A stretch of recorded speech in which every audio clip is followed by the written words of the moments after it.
Bine ați revenit pe canalul nostru! Astăzi o să facem o prăjitură cu mere absolut delicioasă. Să începem! Pentru aceasta o să avem nevoie de 3 ouă, 3 mere, așa cum v-am obișnuit, noi folosim doar produse bio,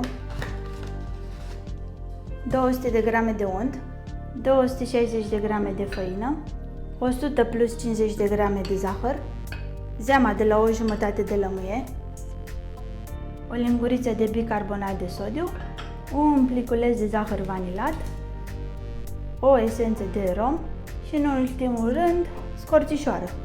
Pregătiți 2 boluri în care să separați ouăle.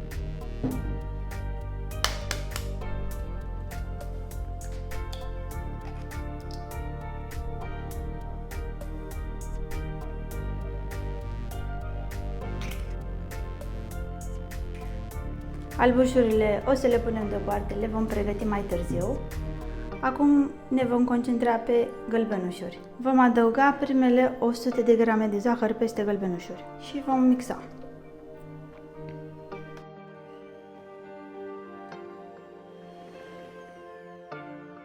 Pentru pasul următor vom avea nevoie de 200 de grame de unt pe care îl vom pune peste gălbenușurile cu zahăr. Untul ar trebui să fie la temperatura camerei pentru a putea fi mixat. Tăiem untul în cubulețe pentru a fi mai ușor de amestecat. Folosim un unt organic, 82% grăsime.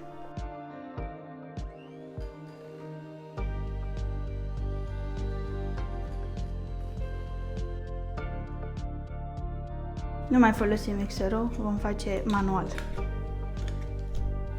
Următorul ingredient pe care îl vom adăuga este făina. Vom avea nevoie de cele 260 de grame de făină pe care le vom și cerne înainte.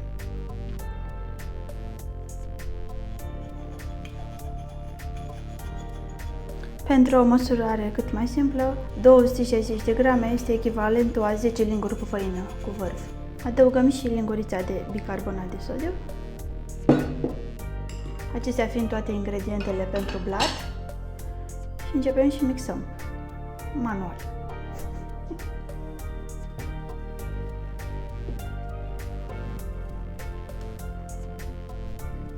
Trebuie să iasă o cocă pufoasă, nelipicioasă. În cazul în care nu vă iese așa, mai adăugați o lingură de făină. Acesta este alatul nostru. Seamănă cu unul de plastilină. Vom face o bilă pe care o vom împărți în două și o vom băga la frigider pentru aproximativ 30 de minute. Vom înfolia cele 2 bucăți de aluat. Pe una dintre ele o vom folosi ca baza prăjiturii, iar pe cealaltă o vom folosi deasupra.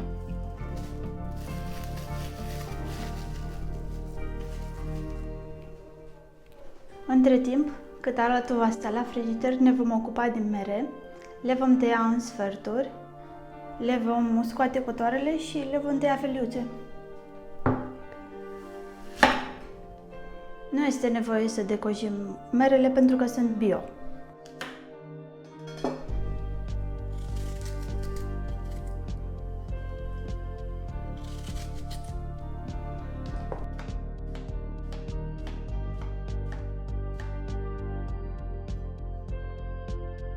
În loc să dăm merele ferezătoare, am ales să tăiem merele feliuțe pentru un gust mai intens.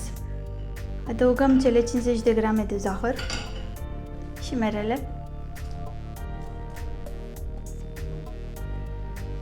Ținem merele pe foc pentru aproximativ 15 minute sau până vor prinde o culoare arămie. Amestecați din când în când. Punem și lingurița de scorțișoară. De asemenea, puteți adăuga și puțină esență de rom. Merele sunt gata, am oprit focul, le lăsăm să se răcească, iar între timp ne ocupăm de albușuri. Punem și zeama de la o jumătate de lămâie pentru a obține o spumă cât mai consistentă și zahărul vanilat.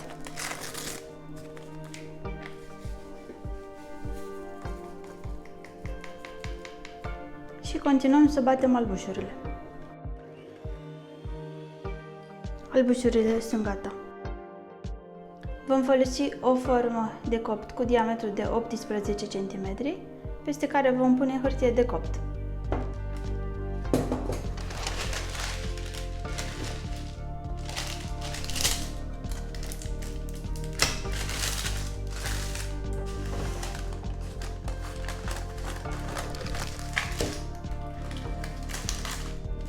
Folosim o bucățică de unt pentru a unge tava de copt.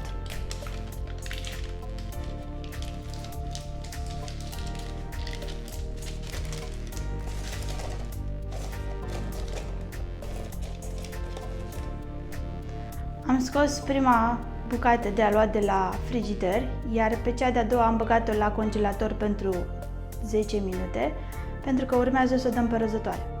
Pe aceasta o vom folosi ca bază.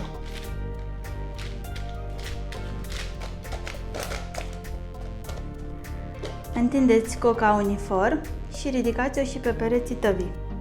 Trebuie să arate așa. Golim merele într-un castron mai mare. Turnați albușurile, spumă, peste merele caramelizate.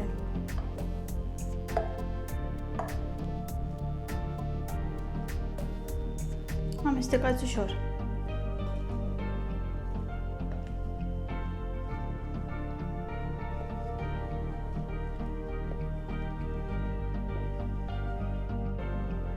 Turnați amestecul obținut în forma de copt.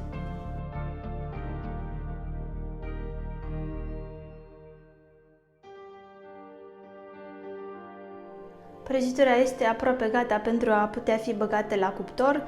Tot ce mai trebuie să facem este să dăm pe răzătoare și cea de-a doua bucată de cocă.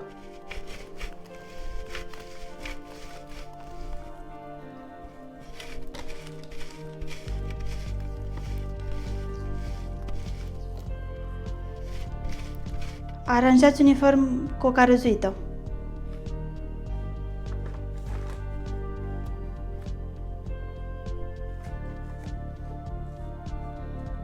Băgăm prăjitura la cuptor pentru aproximativ 40 de minute. Setați temperatura de coacere la aproximativ 180 de grade. Miroase super bine! Prăjitura este gata, cele 40 de minute s-au scurs. Să vedem ce a ieșit. Aceasta este prăjitura cu mere. Ce bine arată! Ia să vedeți!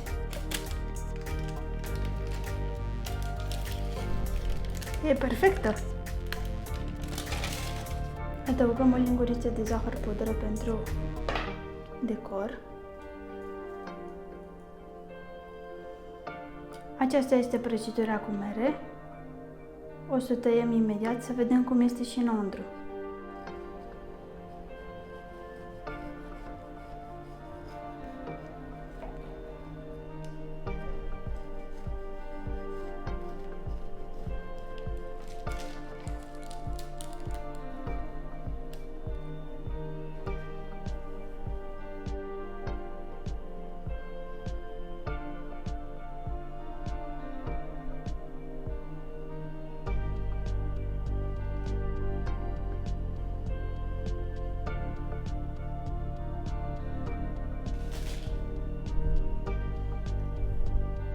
Așa arată în secțiunea prăjitura cu mere.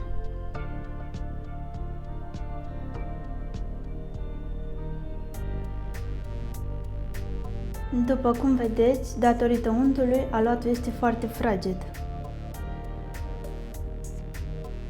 Seamănă cu acelea de la cornulețe, se topește în gură. Ea poate fi servită ca atare sau împreună cu o cupă de înghețată de vanilie.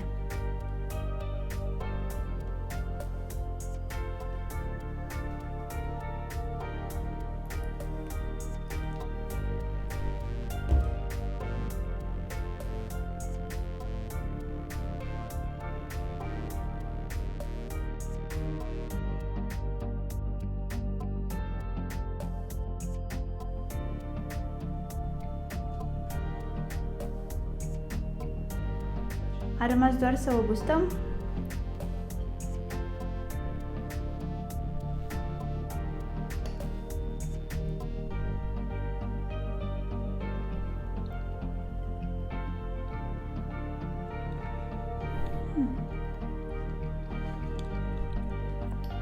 Este absolut fragedă.